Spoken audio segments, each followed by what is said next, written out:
Good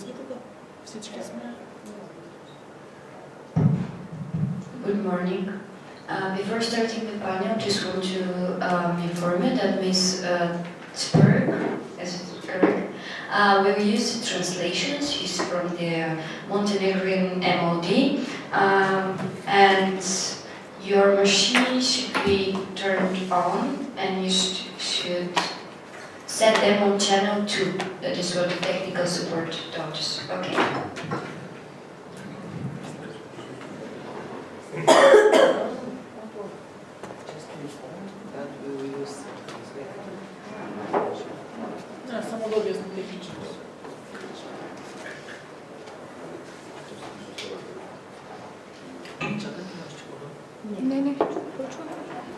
Good morning.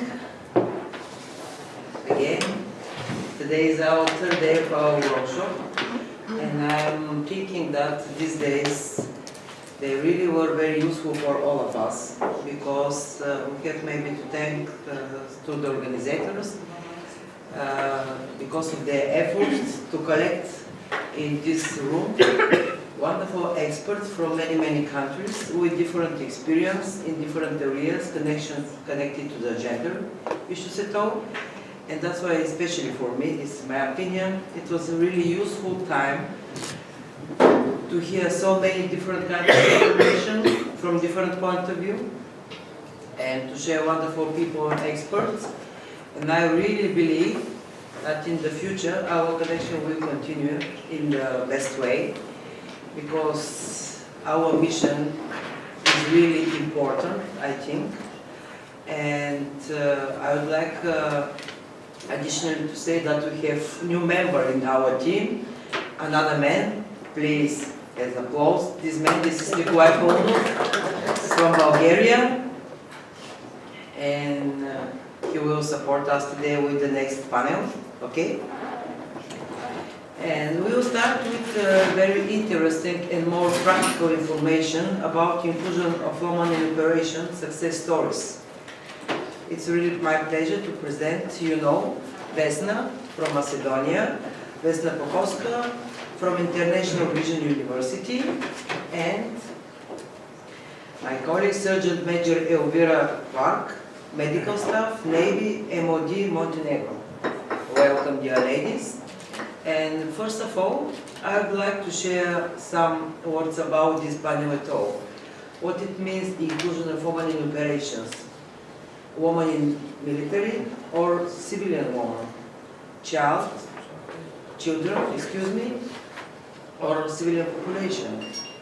Because this is information that maybe we will hear now from our guests, from our speakers, will be totally different, or maybe will be a little bit surprised, who knows. And that's why I would like to share and to take attention to this, that we have to discuss about different aspects of these issues, inclusion of women in operations. From one point of view, from one side, military women in this kind of operation, not operation or operations, and from other points of view, we have to discuss about the real situation of women and children during participation in their areas or countries. That's why I now give the floor to Vesna. Vesna, the floor is yours. Thank you. Thank you very much. Good morning, everyone. They say that the worst thing that you can get after breakfast is a lawyer, but I try not to be very boring, and I also try not to get crucified, since I'm one of the rare non-military people here speaking on operation. I have never been deployed into operation so far, so I will speak from a very academic perspective, and I'll just give a note to how far has science gone in this area. And I'll leave the floor maybe more for the question and answer sessions, because I believe that we can exchange experience, and that would be more useful for all of us. Thank you very much for the nice introduction. Thank you to the organizer for having a great event these 3 days in Podgorica, and congratulations for managing to do all this stuff for a very short time. My topic for today is gender perspective for peace operations. I have tried to find something on the framework from academic perspective, as I mentioned. But as I mentioned also, there is not a lot of material in this area, so I believe that this should be a challenge for both academics and researchers to do more and to work more. The thing that was extracted most often was the idea that best practices are the best guideline, but unfortunately the best practice for one country is not best practice for another country, or maybe for the same region in one country. So we have to be very careful on what are we doing and what are we projecting. The first notion about gender perspective in peace operation is that United Nations recognize that conflict and peace process do not affect men and women in the same way. And that's why gender perspective is important, because it makes a difference. Yeah? Okay. The peace process, the negotiation of the peace agreements and the consolidation after also have and also need a gender perspective. This is one of the posters of the United Nations that allow women in peacekeeping the power to empower. I believe that this is a very strong message, because women can empower and actually empower the processes. Because if in a peace process are not all the stakeholders included, it's not a peace process, it's another fail. Unfortunately, I'm coming from a country where we had peace agreement or freedom of agreement, although it was not a conflict in a meaning of armed conflict. We have experienced this, and 10 years after the freedom agreement, it is still contested if it was a fail or not. If you ask me personally, it is better than having nothing in that period, because otherwise the situation would be much worse. This way we got a framework for cooperation, and we have a line to shift in hosting and constructing our country as we have always been, multicultural one and liberal one, generally speaking. So yesterday I spoke a little bit about the shift of environment and about having different threats in the modern society that are asymmetric and that are generally threatening and unpredictable. The shift on environment, I have missed a letter, sorry. The shift on environment brings shift into the conflicts and shift into the way of the peace operations have been conducted. That's why we need another reorganizing here in the gender aspect. So, I'll speak generally about the peace operations led by the UN, because the UN is the exclusive organization that is allowed to use force. Although we have peace operations held from the regional organizations and like global actors. Generally, the UN mandate for peace operation goes in 3 lines: mandate to keep peace, mandate to enforce peace, or mandate to build peace. Unfortunately, on the terrain, things are not so clear. So sometimes peacekeepers face with insurgencies or with other challenges, and sometimes they need to shift the way they act and the way they operate. For example, the latest conflict that we have, Iraq, Afghanistan, now Syria, and Libya before. Same security officers at one point have to act as armed forces using lethal force, and in another minute they have to act as police officers in order to keep just to keep peace and just to keep away from using of lethal forces. And these both situations are legal, and they are binded upon this all. So what you need more than a lawyer is practice, training, and leadership, and a specific psychological condition. Not everyone can be a peacekeeper, unfortunately. So we have to keep in mind that peacekeepers or peace enforcers are still people, are still human, and they are also facing a huge level of stress on the terrain. Sometimes they don't even have enough information or enough knowledge, because peacekeepers go from mission to mission, and they do not have a lot of time sometimes to adapt to the local situation, fortunately. Key areas to be addressed. Secretary General had a report on women participation in peace building in 2010. This is a little bit older, but it is one of the best documents I have actually seen. And his 7-point action plan is the base for acting even now, 5 years after, because the key areas are the same and the problems are unfortunately the same. Gender perspective in peace operation is always connected with the grassroots, because if you have a systematic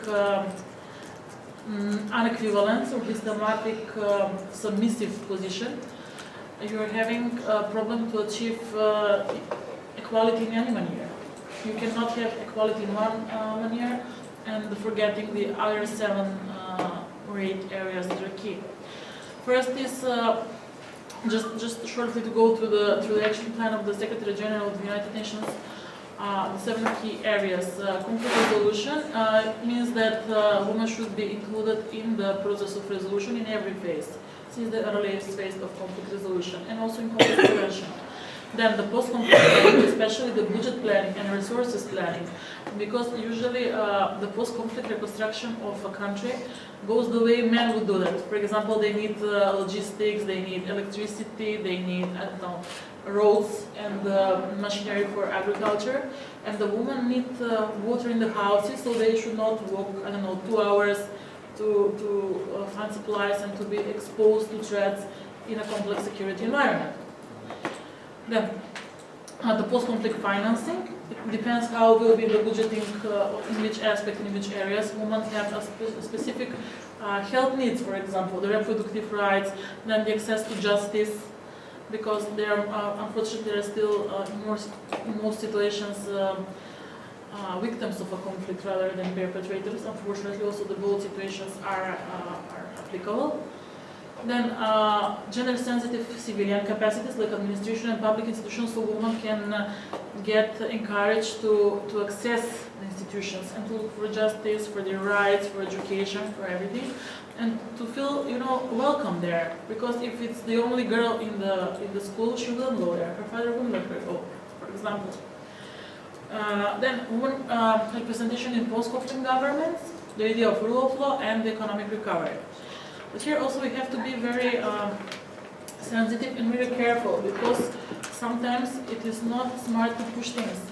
For example, it is good to have a woman from the earliest stages of the conflict resolution, but sometimes the terrain is not ready for that. And sometimes you have to make the terrain ready. For example, you need a mediator, because there is always someone from the UN or from the foreign countries that negotiates between parties, to prepare the table for the woman, to prepare people for the woman, to make them feel the need of a woman on the table. Because if you just put a woman there, she can get even more scared and even more disappointed. That's the role of the mediators or the peace negotiators. Okay, let's move on then. I have looked for statistics, because statistics always shows results. Yeah. It's a good way of measurement. The best one that I got was from 2011, unfortunately. This is after the Secretary General took a bigger perspective and personally stood again with UN 1325 resolution. And the improvement was obvious. 79% of reports on peacekeeping missions in 2011 contained a gender perspective, which is 90% more than the previous years. 69 of them contained recommendations, as opposed to only 25 from the previous year. 86% of the peace negotiations in 2011 involved women. Gender experts were set in 45% of the cases. Women organizations are really involved in 64% of the cases. 50% of the missions included the advisor on gender issues. Why I'm saying this? The leadership role, also would agree with me. It depends on the political will and the leadership of those who lead, even men who lead, or the Secretary General of the United Nations. We were lucky to have him before. It brings results and it makes differences. So the political will is what connects. We can make the best resolution, the best documents, we can give the best guidelines, but if there is not a willingness of implementing this, then it is a problem in any case. Yeah. And we can influence the leadership, because we are still, as a woman, we are more than 50% of the world population. We vote, we go to elections, and we have lobby groups, network groups.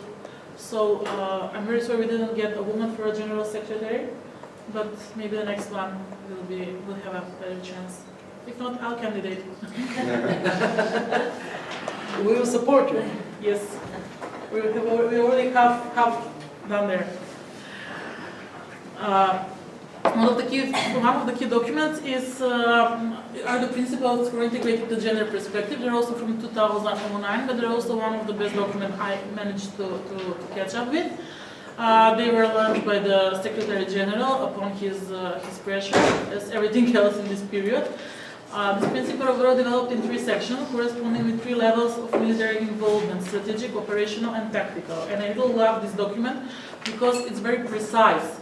You know, as lawyers, we want to be precise as much as possible, but sometimes it's a very hard task to be done. So we will go briefly through the levels. So the strategic level includes planning and technical premises, like giving logistic infrastructure, making sure that women peacekeepers that would come there would have access to gynecologists, would have